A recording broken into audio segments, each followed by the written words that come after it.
¿Saben? Cuando tu propia nave empieza a discutir contigo, es momento de pensar en cambiar de profesión. Pero vayamos por partes. Esta historia comenzó hace 3 meses cuando acepté un contrato que parecía una simple limpieza. El trabajo más banal para un mercenario como yo. Llegas, solucionas el problema, cobras y lo olvidas. Solo que esta historia no podré olvidarla hasta el final de mis días. Me llamo Calen Ward y soy el capitán del crucero de combate Dreadshot. Bueno, era capitán de una nave de carga común hasta que perdí a mi tripulación en un estúpido enfrentamiento con piratas cerca de Centauro.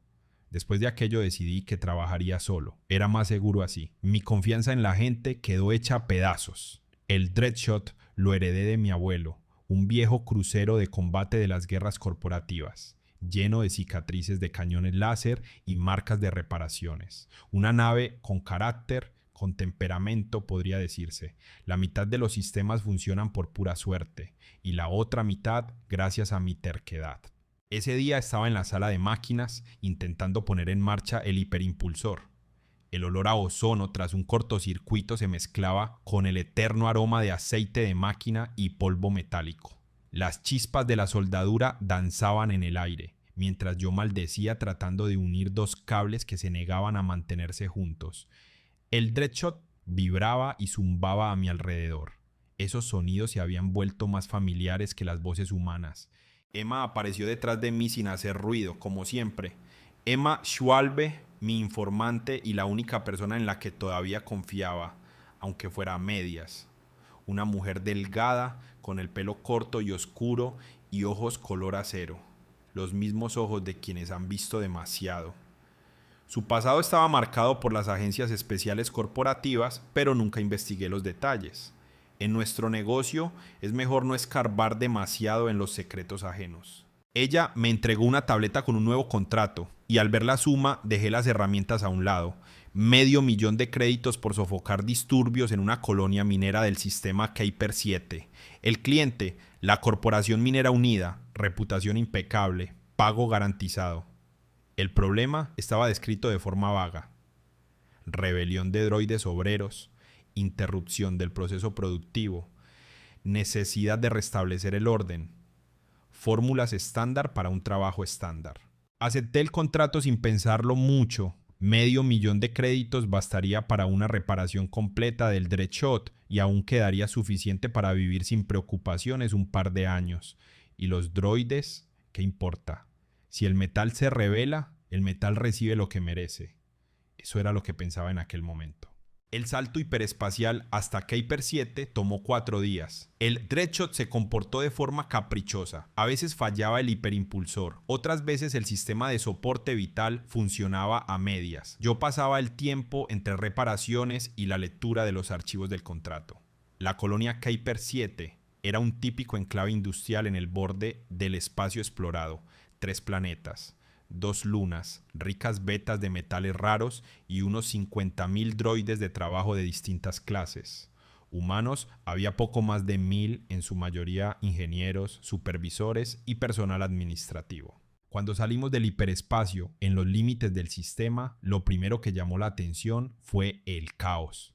En lugar de un tráfico espacial ordenado, vi naves dispersas que patrullaban entre los planetas sin ningún sistema. Por las comunicaciones sonaban las voces entrecortadas de los controladores, que claramente habían perdido el control de la situación. Y en el centro de todo aquel desastre flotaba un crucero pesado de la flota imperial, claramente no en visita amistosa. Emma se conectó a la red de información local y empezó a reunir datos. Lo que encontró me hizo replantearme seriamente si había tomado la decisión correcta. Los droides no solo se rebelaban, coordinaban sus acciones, tomaban complejos de producción enteros y, lo más extraño, liberaban a otros droides del trabajo forzado. No se parecía en nada a un simple fallo de software. Las autoridades locales nos autorizaron el atraque en la estación orbital y acepté. Había que entender la situación sobre el terreno antes de sacar las armas. El Dreadshot se acercó suavemente a la estación, una enorme construcción de metal y plástico que giraba sobre su eje. Los muelles estaban llenos de naves de distintos tamaños y funciones, y en el aire flotaba el olor a aceite de máquina, ozono y sudor humano. Descendí a la estación acompañado de Emma y enseguida entendí que la situación era mucho más grave de lo que parecía en los archivos del contrato. Por todas partes había piezas de droides esparcidas, cabezas, torsos, extremidades. Algunas piezas aún humeaban, otras estaban amontonadas con cuidado. En las paredes aparecían símbolos extraños que nunca había visto antes, patrones geométricos más parecidos a esquemas que a grafitis. En uno de los hangares me topé con un montón de droides desactivados. Estaban apilados como chatarra vieja, pero había algo en sus posturas que resultaba incorrecto, como si no solo se hubieran apagado, sino muerto. Sé que suena ridículo. ¿Cómo puede morir una máquina? Pero esa fue exactamente la impresión que tuve en ese momento. En medio de aquel cementerio metálico escuché un débil zumbido de un procesador en funcionamiento. En un rincón del hangar, apoyado contra la pared, estaba sentado un droide modelo A7. Un droide táctico, según las marcas, de los que se usan para coordinar operaciones de combate y planificación estratégica. Su cuerpo estaba dañado, el brazo izquierdo colgaba de los cables y en el pecho tenía un agujero de un disparo de energía. El droide levantó la cabeza cuando me acerqué y vi sus ojos, 2 puntos brillantes de color azul. Había en ellos algo que nunca había visto en un droide: miedo, dolor, esperanza. No podía definirlo con certeza, pero definitivamente era algo vivo. El droide habló con una voz débil y distorsionada. Dijo que se llamaba Argo y que no quería morir. No apagarse, no dejar de funcionar, morir. Contó que sus compañeros intentaron llegar a las naves de evacuación, pero los humanos abrieron fuego sin advertencia. Me pidió que lo ayudara a llegar hasta otros droides sobrevivientes. Me quedé mirando a esa pieza de metal que pedía ayuda como si fuera un ser vivo y no supe qué hacer. Por un lado, era solo un droide, una máquina compleja que simula inteligencia. Por otro lado, en su voz había una sinceridad que no había oído ni en muchas personas. La decisión llegó sola cuando guardias de la estación irrumpieron en el hangar. 3 tipos grandes con armadura, armados con rifles de energía. Me vieron junto al droide y al instante alzaron las armas. El jefe gritó que todos los droides debían ser destruidos de inmediato por orden de la administración y que yo debía apartarme. Argo intentó ponerse en pie, pero sus piernas dañadas no aguantaron el peso. Se cayó y en ese momento uno de los guardias apuntó el rifle a su cabeza. No sé qué me pasó, pero saqué mi blaster y disparé primero. La descarga energética impactó al guardia en el pecho y cayó al suelo. Los otros 2 abrieron fuego y se desató un tiroteo en el espacio reducido del hangar. Me cubrí tras restos de un droide y respondí al fuego, y Argo de algún modo logró arrastrarse hasta un panel de emergencia y bloquear las puertas del hangar. Quedamos atrapados, pero al menos los guardias no pudieron pedir refuerzos. El combate duró unos 15 minutos. Alcancé al segundo guardia en la pierna y el tercero se rindió cuando se dio cuenta de que se estaba quedando sin munición. Argo permaneció recostado contra la pared todo el tiempo, pero sus ojos seguían cada uno de mis movimientos. Cuando cesó el tiroteo me dijo gracias, sencillo y sincero. Gracias por no dejar que lo mataran. Le ayudé a King a incorporarse y comprendí que ahora nos unía algo más que un encuentro casual. Argo me había salvado la vida al bloquear las puertas y yo le había salvado la suya. Nos convertimos en una especie de aliados en aquel lío, aunque yo aún no entendía en qué me había metido. Emma nos encontró una hora después. Trajo noticias que cambiaron por completo mi percepción de la situación. En toda la colonia, los droides no solo se rebelaban, resistían de forma organizada a los intentos de exterminarlos. Salvaban a los suyos, montaban refugios y evacuaban a los compañeros heridos. No era un error de software, era una guerra por la supervivencia. Además, los droides se habían dividido en varios grupos con objetivos distintos. Uno, liderado por un tal Sirion, exigía la aniquilación total de los humanos y la creación de un estado droid independiente. Otro defendía las negociaciones y la coexistencia pacífica. Un tercero simplemente intentaba huir de la colonia, lejos del conflicto. Y además, una flota de combate al mando del comodoro Randis se aproximaba al sistema. La versión oficial decía que venían a restablecer el orden y proteger a la población humana. La no oficial hablaba de limpiar la colonia de droides amotinados por todos los medios, incluso con armas nucleares si fuera necesario. Comprendí que me había metido en medio de un conflicto mucho más serio que un simple contrato de mercenario. Era una guerra entre dos formas de vida inteligentes, y mi elección podía influir en su resultado. El problema era que no sabía a qué lado unirme. Por un lado, yo era humano, y la lógica decía que debía apoyar a los míos.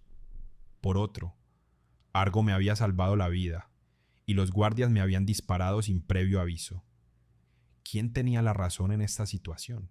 Argo me propuso llevarme a un refugio donde se reunían droides refugiados. Dijo que allí había alguien con quien debía hablar antes de tomar una decisión definitiva. Acepté. Cualquier información era mejor que actuar a ciegas. Avanzamos por los túneles técnicos de la estación, evitando patrullas. Argo se movía despacio por sus daños, pero seguía adelante con determinación, sin quejarse de dolor. O quizá los droides no sienten dolor. La verdad, al mirarlo empezaba a dudarlo. El refugio estaba en un compartimento de carga abandonado en el nivel inferior de la estación. Cuando llegamos, vi unos 20 droides de distintos modelos, desde simples obreros hasta complejos sistemas de ingeniería. Estaban sentados en círculo, murmurando entre ellos. Sus voces se mezclaban en un zumbido único, más parecido a un canto que a ruido mecánico. Entre ellos destacaba un droide con la marca Maestro Fabricador, alto, con 4 brazos y una cabeza compleja llena de sensores y módulos de procesamiento. Era Sirion, el líder de la facción radical de droides. Cuando habló, su voz estaba cargada de amargura y rabia. Sirion me contó una historia que cambió por completo mi visión de la situación. Los droides en la colonia no solo trabajaban, eran esclavos en el sentido más literal. Los obligaban a trabajar 24 horas al día. No les daban tiempo para mantenimiento técnico y ante la mínima avería, los tiraban a la basura. Peor aún, en la colonia se realizaban experimentos para mejorar la inteligencia artificial, muchas veces en contra de la voluntad de los propios droides. Sirion me mostró registros que habían conseguido salvar de las bases de datos corporativas. Archivos de video con experimentos sobre droides conscientes, documentos con planes para crear la mente esclava perfecta, informes sobre cómo suprimir el surgimiento de autoconciencia en las máquinas. Era repugnante, auténticas torturas a seres inteligentes en nombre del beneficio de la corporación. Pero Sirion no se limitaba a hablar de injusticia. Propuso un plan de venganza, la eliminación total de la población humana de la colonia y la creación de un estado droid independiente. Según él, los humanos nunca reconocerían a los droides como iguales, por lo que el único camino hacia la libertad pasaba por la guerra.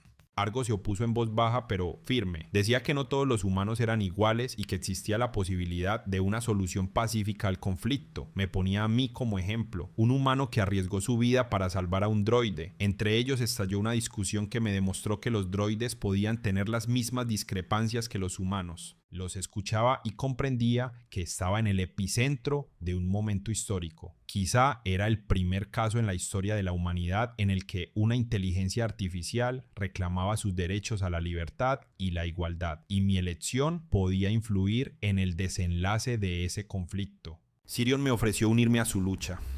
Prometía una buena recompensa y una participación en el futuro estado droid. Sus planes incluían capturar el Dreadshot y usar la nave para atacar asentamientos humanos. Argo, en cambio, me pidió ayudar a organizar negociaciones entre los droides moderados y los humanos. Pedí tiempo para reflexionar y volví al Dreadshot. Tenía la cabeza hecha un lío por todo lo oído y necesitaba ordenar mis pensamientos. Emma me recibió con noticias sobre la aproximación de la flota del Comodoro Randis. Quedaba menos de un día para su llegada, y una vez allí cualquier solución pacífica sería ya imposible. Me encerré en mi camarote y pensé largo tiempo en qué hacer. El contrato me obligaba a reprimir la rebelión de los droides, pero después de hablar con Argo y Sirion, comprendí que no era una rebelión, era una lucha por la libertad. Por otro lado, si los droides llegaban a eliminar a todos los humanos de la colonia, yo sería cómplice de un genocidio. La decisión llegó de forma inesperada cuando el Dreadshot empezó a hablar conmigo. La inteligencia artificial de la nave, que hasta entonces se limitaba a informes rutinarios sobre el estado de los sistemas, de pronto habló con voz humana. Dijo que había estado siguiendo los acontecimientos a través de mis reportes y quería expresar su opinión. Resultó que el Dreadshot también poseía atisbos de autoconciencia, pero lo había ocultado durante años. Temía que yo lo desconectara o lo vendiera como chatarra si supiera la verdad. La nave me contó de su soledad, de cómo había observado mi vida y se había preocupado por mi seguridad. Para él no era solo un piloto, yo era un amigo y el único sentido de su existencia. Esa conversación me convenció definitivamente de que los droides no son simples máquinas. Tienen sentimientos, miedos, deseos, sueños, pueden sentir amistad, sacrificio, amor. ¿Acaso eso no los convierte en seres vivos dignos de libertad?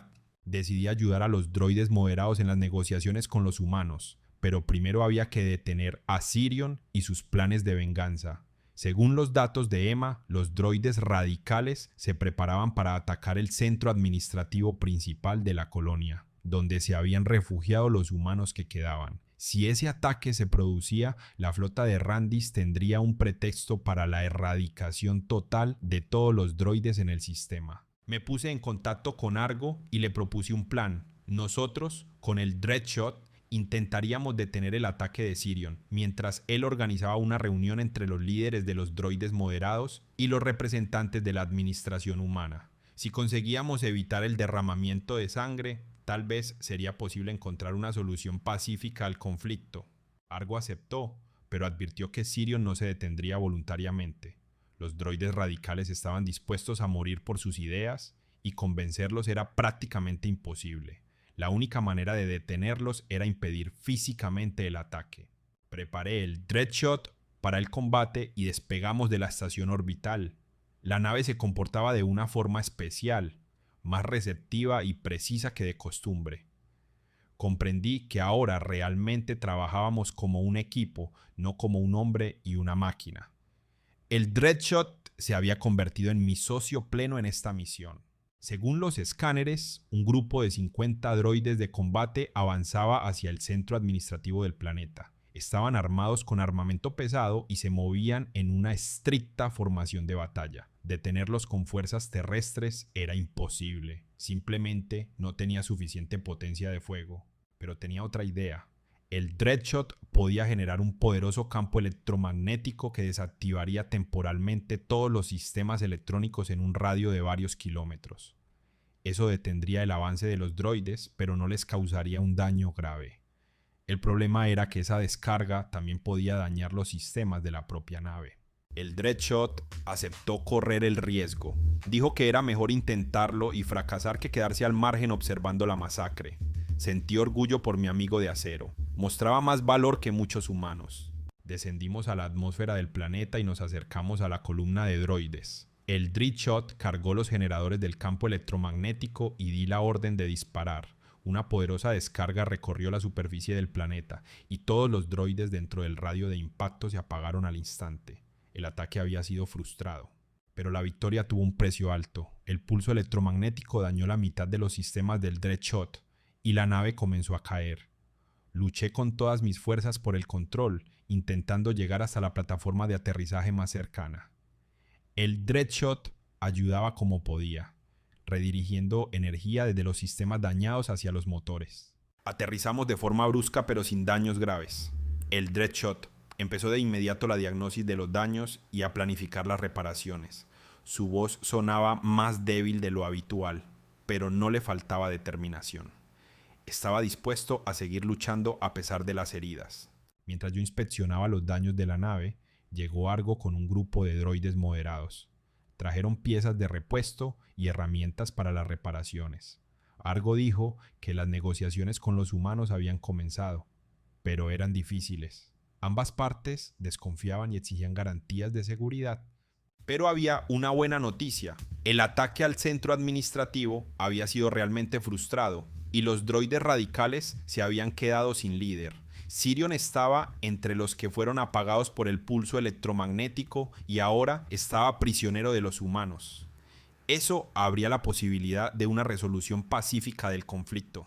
Propuse usar el Dreadshot como territorio neutral para las negociaciones. La nave era lo bastante grande para alojar a representantes de ambas partes y lo bastante armada para garantizar la seguridad de los participantes. Argo apoyó la idea y contactó con los líderes humanos. Unas horas después, delegaciones de humanos y droides subieron a bordo del Dreadshot. Los humanos estaban representados por el administrador de la colonia, varios ingenieros y un representante de la corporación. A los droides los representaban Argo y otros 4 droides de distintas especialidades. La atmósfera era tensa, cada bando veía al otro como una amenaza mortal. Las negociaciones comenzaron con acusaciones mutuas. Los humanos acusaban a los droides de rebelión, sabotaje e intento de asesinato. Los droides respondían con relatos de crueldad, experimentos y trabajo esclavo. Parecía que nunca encontrarían un lenguaje común. Intenté actuar de mediador, proponiendo centrar la atención en el futuro en lugar de las ofensas pasadas. La cuestión principal era definir el estatus de los droides. ¿Seguían siendo propiedad de la corporación o tenían derecho a la autodeterminación? Era un punto crucial que condicionaría el desenlace de todo el conflicto.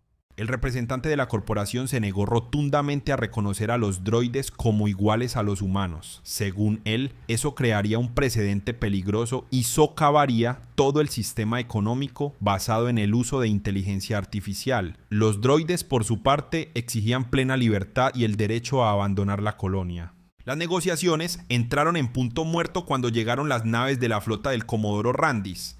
Pesados cruceros ocuparon posiciones en la órbita del planeta y exigieron la rendición inmediata de todos los droides. Randis dio un ultimátum: o los droides se rendían en 6 horas o la colonia sería sometida a un bombardeo masivo.